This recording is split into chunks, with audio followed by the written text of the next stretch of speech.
D'abord, c'est la reconnaissance de la place des associations dans notre pays. On sait que cette reconnaissance, elle existe dans le milieu de l'économie sociale et solidaire pour les mutuelles, pour les coopératives, mais elle n'est pas, c'est-à-dire suffisante pour l'ensemble des associations.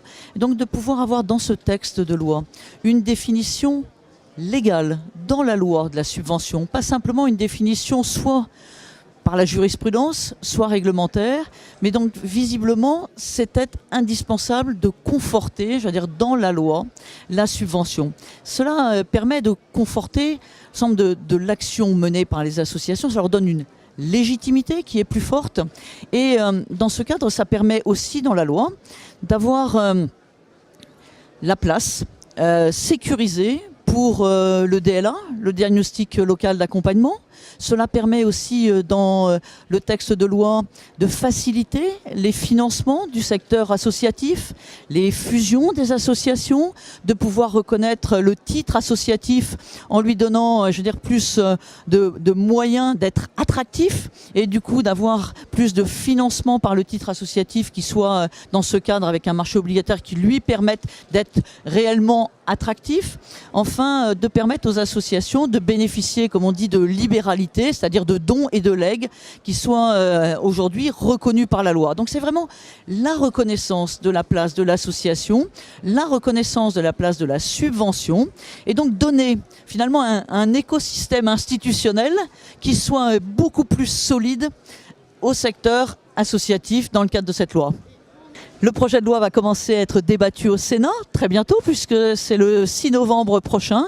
Donc un débat qui démarrera donc dans quelques jours et qui devrait se clôturer avant de la fin de l'année. Donc vraiment un travail qui est déjà largement engagé. Le but aujourd'hui, c'est de vraiment sécuriser la relation entre les collectivités locales et les associations.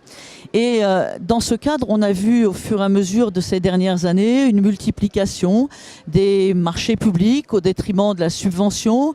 On a vu aussi des procédures qui, pour prendre en compte l'ensemble du cadre européen, ont parfois été très loin dans la remise en cause finalement de l'initiative associative, de l'utilité sociale. Donc il faut qu'on puisse avoir à la fois une charte des engagements réciproques, qui avait été celle qui a été signée en 2001, qui prenne en compte finalement la place nouvelle et forte des collectivités locales. En 2001, elle avait été signée par l'État et par les réseaux associatifs.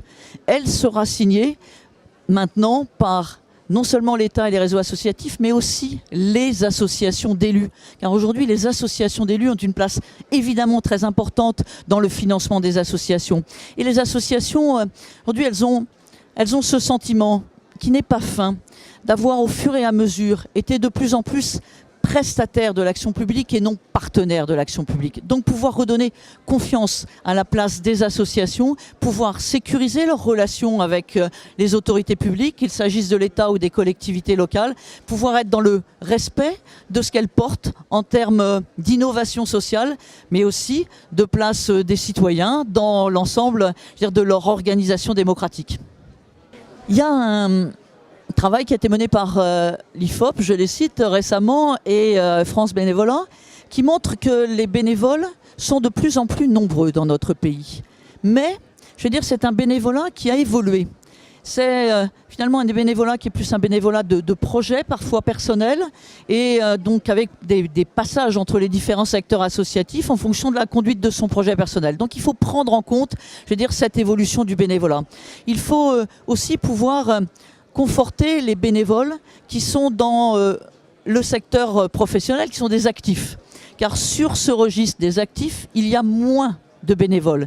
On augmente dans d'autres catégories d'âge, mais sur le secteur des actifs, il y a aujourd'hui une diminution du nombre de bénévoles. C'est pour ça que nous avons travaillé avec le Haut Conseil à la vie associative, donc avec les partenaires sociaux, sur un congé de représentation des bénévoles, donc qui pourrait être une extension du congé de représentation, tout simplement, qui existe aujourd'hui dans les textes de loi et qui permettrait d'étendre ce congé de représentation à ceux qui ont des responsabilités bénévoles alors qu'ils sont encore dans un champ professionnel.